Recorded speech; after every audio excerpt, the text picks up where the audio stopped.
तो हेलो दोस्तों, आज हम लोग जानने वाले हैं कक्षा 9 के एक साइंस का पहला चैप्टर का कुछ इंपॉर्टेंट क्वेश्चन जो कि एमसीक्यू में होने वाला है।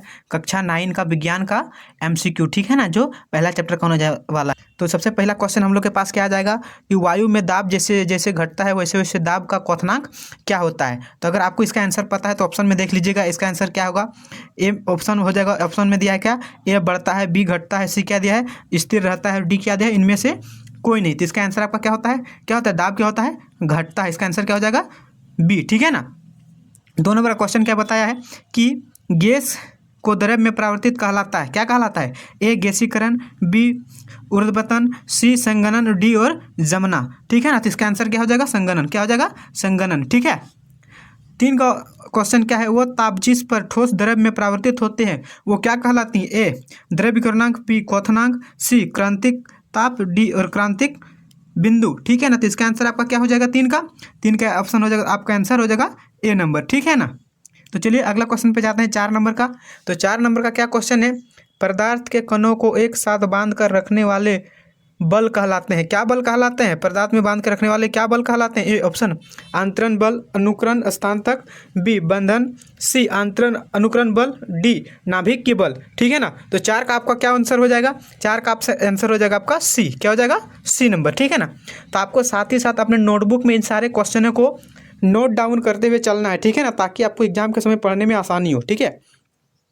5 नंबर का क्वेश्चन क्या है, वह प्रक्रिया जिसमें इत्र को गंध वायु में चारों ओर फैल जाती है वो कहलाती है, क्या कहलाती है। वाष्पन, विसरण, सी संघनन, डी और द्रव्यन, ठीक है ना। तो इत्र मतलब समझ में आ रहा है आप लोगों को, इत्र क्या होता है। इत्र यानी परफ्यूम, ठीक है ना, परफ्यूम। तो परफ्यूम चारों ओर कैसे फैल सकता है, तो ये बताइए ना। आपको ऑप्शन भी दिखाई दे रहा होगा क्या क्या ऑप्शन है, ठीक है ना। तो इसका आपका आंसर हो जाएगा बी विसरण, क्या है विसरण, ठीक है ना। 6 नंबर, निम्न में से कौन सा पदार्थ का मौलिक गुण है, ठीक है। ए द्रव्यमान और आयतन, बी तापक्रम और दाब, सी घनत्व और संपीड़ित, डी ठोस द्रव्य और गैस, ठीक है ना। तो ये आपका क्वेश्चन का ऑप्शन हो गया, ठीक है ना। तो इसका आंसर क्या हो जाएगा द्रव्य का द्रव्यमान और आयतन, क्या हो जाएगा द्रव्यमान और आयतन। इसको आपको नोट डाउन कर लेना है, ठीक है ना। तो चलिए अगला क्वेश्चन की ओर चलते हैं।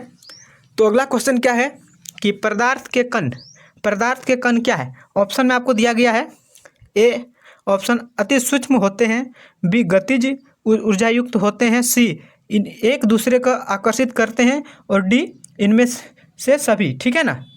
तो इसका आंसर आप लोग का क्या हो जाएगा, तो इसका आंसर आप लोग का हो जाएगा ऑप्शन नंबर डी, क्या इनमें से सभी। इनमें से क्या हो जाएगा आप लोग का सभी, क्या हो जाएगा इनमें से सभी, ठीक है ना। 8वां नंबर का क्वेश्चन क्या है, पदार्थ की कितने अवस्था होती हैं। तो आप लोगों को पता होगा, अगर आप लोगों ने इस चैप्टर को पढ़ा है तो आप लोगों को पता होगा कि पदार्थ के कुल 3 अवस्था होती है, क्या क्या, ठोस, द्रव्य और गैस, ठीक है ना। तो कितनी अवस्था होती है, 3 अवस्था। 9 नंबर का क्वेश्चन क्या है, निम्न में कौन पदार्थ का गुण नहीं है। घनत्व, संपीड़ित, तरंगदैर्घ्य और विसरण। तो क्या गुण नहीं है, तो गुण नहीं है तरंगदैर्घ्य, क्योंकि इसमें ठोस द्रव्य गैस में तरंगदैर्घ्य का कोई भी कार्य नहीं होता है, ठीक है ना। तो इसको आपको नोट डाउन कर लेना है, ठीक है। चलिए हम लोग अगला क्वेश्चन की ओर चलते हैं। तो 10वां नंबर का हम लोग का क्वेश्चन क्या है, कितने संपीड़ित सबसे कम होते हैं। ठोस, द्रव्य, गैस और प्लाज्मा, ठीक है। तो किसका संपीड़ित सबसे कम होता है, तो किसका संपीड़ित सबसे कम होता है, ठोस का, किसका ठोस का, ठीक है। 11 नंबर का क्वेश्चन क्या है, निम्न में किसका घनत्व सबसे अधिक होता है। ए ठोस, बी द्रव्य, सी गैस और डी प्लाज्मा। तो किसका होता है अधिक, तो ए का, किसका ए का यानी ठोस, ठीक है।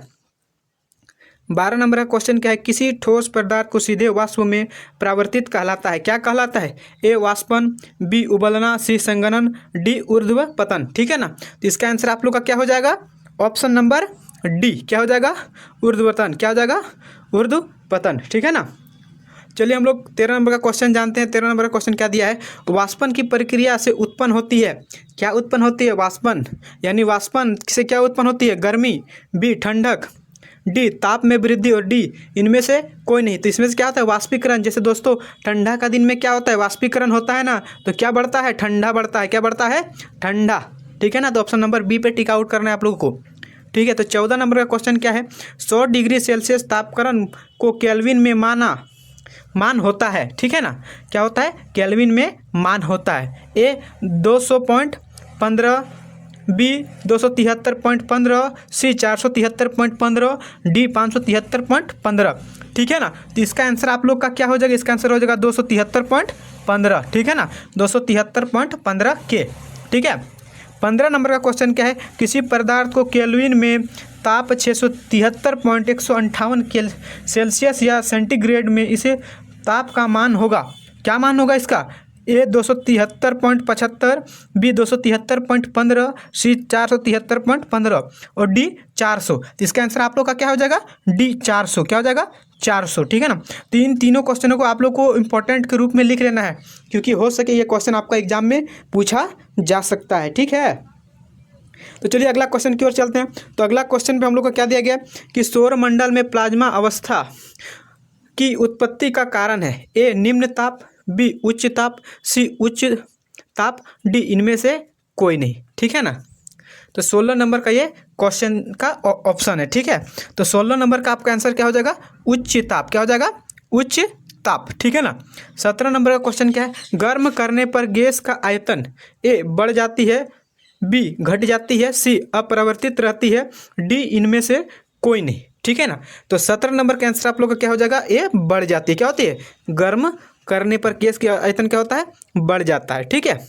8 नंबर का क्वेश्चन क्या है, आंध्र वायु में गीली कपड़े सूखती है, ठीक है, ये क्वेश्चन है, ए देरी से, बी जल्दी से, सी उस उमस के कारण, डी ठंडक के कारण, ठीक है ना।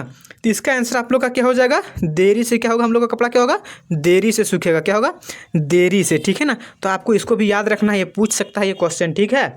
तो चलिए अगला क्वेश्चन की ओर चलते हैं। तो अगला क्वेश्चन क्या है, हवादार जगहों पर द्रव्य का वाष्पन का वेग क्या होता है, ए घट जाता है, बी बढ़ जाता है, सी अपरिवर्तित रहती है, डी इनमें से कोई नहीं, ठीक है ना। तो इसका आपका आंसर क्या हो जाएगा, ये क्या होगा, बढ़ जाता है, क्या होता है, बढ़ जाता है, ठीक है। 20 नंबर का क्वेश्चन क्या है, निम्नलिखित में से कौन सही नहीं है, ठीक है। ए पदार्थ सूक्ष्म कणों से बने हैं, बी पदार्थ के कण निरंतर गतिशील रहते हैं, सी ठोस पदार्थ का घनत्व द्रव्य से अधिक रहता है, डी ठोस पदार्थ का सतपीड़ित द्रव्य से अधिक है, ठीक है। तो इसका आंसर आप लोग को क्या हो जाएगा, ऑप्शन नंबर डी, ठीक है, ऑप्शन नंबर डी, ठोस पदार्थ का सतपीड़ित द्रव्य से अधिक होता है, क्या होता है, अधिक होता है। अब हम लोग 21 नंबर का क्वेश्चन जानने वाले, तापमान बढ़ने पर कौन कई ठोस पदार्थ है, ए द्रव्य में परिवर्तित हो सकता है, बी बिना द्रव्य के बदले सीधे गैसीय अवस्था में, ठीक है, क्या होता है, में बदल जा सकती है, सी अपरिवर्तित रह सकता है, डी उपयुक्त सभी। तो इसका आंसर आप लोग का क्या हो जाएगा, उपयुक्त सभी, ठीक है ना, जो भी ऑप्शन है ये क्या हो जाएगा, सभी हो जाएगा, ठीक है। तो चलिए हम लोग अगला क्वेश्चन की ओर चलते हैं। तो इसको आपको नोट डाउन कर लेना है अपने नोटबुक में, ठीक है, ताकि आपको एग्जाम के समय आसानी हो पढ़ने में, ठीक है ना। और जो भी क्वेश्चन होगा इसमें वो सारा का सारा क्या होगा, इंपॉर्टेंट होने वाला है, आपका एग्जाम रिलेटेड होने वाला है, ठीक है। तो चलिए अगला क्वेश्चन की ओर चलते हैं। तो अगला क्वेश्चन में क्या है, निम्न में किसका ऊर्ध्वाधर पतन होता है, ए गंधक, B iodine, C magnesium, D bromine, ठीक है ना। तो क्या हो जाएगा, इसका आंसर क्या हो जाएगा आप लोग का 22 नंबर का। तो अगर आप लोगों को पता है तो बताइए। तो इसका आंसर क्या हो जाएगा आप लोग का, बी, क्या हो जाएगा, बी आयोडीन, क्या हो जाएगा, आयोडीन, ठीक है। तो 23 नंबर का क्वेश्चन क्या दिया है, निम्नलिखित में से कौन पदार्थ है, कौन पदार्थ है, गंध, ठंडा, प्रेम या ठंडा पेय, ठीक है ना। तो इसमें से कौन सा पदार्थ है ये बताना है आप लोग को, कौन सा पदार्थ है, क्या होगा, ठंडा पेय क्या है, एक पदार्थ है, ठीक है। ठंडा, गंधक, प्रेम क्या है, ये सब पदार्थ नहीं है, लेकिन ठंडा पेय क्या है, एक पदार्थ है, ठीक है। तो 24 नंबर का क्वेश्चन क्या है, निम्नलिखित में कौन पदार्थ नहीं है, हवा, जल, स्नेह और भोजन। तो इन चारों में से आप लोग को बताना है कि कौन सा ऑप्शन जो है कि हम लोग का पदार्थ नहीं है, हवा, जल और भोजन और स्नेह, ठीक है ना। तो इसमें से हम लोग का कौन सा पदार्थ नहीं है, स्नेह क्या है, ये एक पदार्थ नहीं है। बाकी हवा भी पदार्थ है, जल भी पदार्थ है और भोजन भी क्या है, एक पदार्थ है, ठीक है। तो चलिए अगला क्वेश्चन की ओर चलते हैं।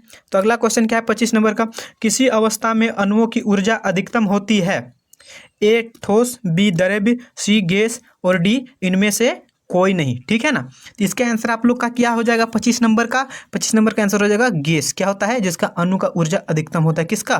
गैस का, जो सबसे अधिक होता है, ठीक है। तो 26 नंबर का क्वेश्चन क्या है? किस अवस्था में अणु की ऊर्जा सबसे कम होती है? ए ठोस, बी द्रव्य, सी गैस, डी इनमें से कोई नहीं, ठीक है ना। तो इसका आंसर आप लोग का क्या हो जाएगा? ठोस। क्या हो जाएगा? ठोस, ठीक है।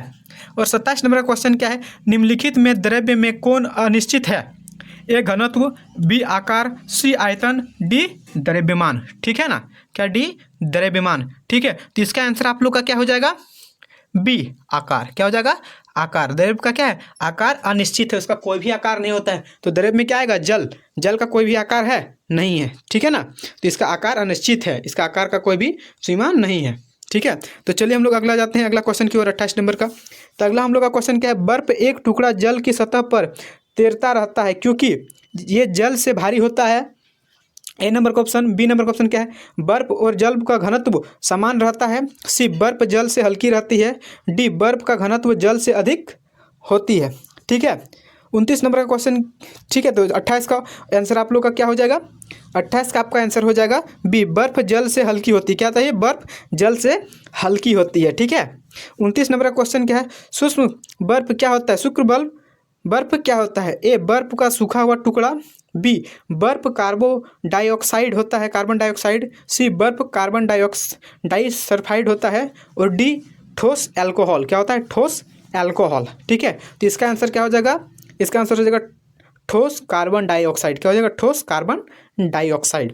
30 नंबर का क्वेश्चन क्या है? निम्नलिखित में कौन तरल पदार्थ नहीं है? ए जल, बी पारा, सी हवा, और डी लोहा, ठीक है। तो इसमें से कौन सा तरल पदार्थ नहीं है? डी। कौन? डी लोहा तरल पदार्थ नहीं है, ठीक है ना। तो इन सारे क्वेश्चनों को आपको क्या करना है? अपने नोटबुक में नोट डाउन कर लेना है, ताकि एग्जाम के समय पढ़ने में आपको क्या हो? हेल्पफुल हो, ठीक है।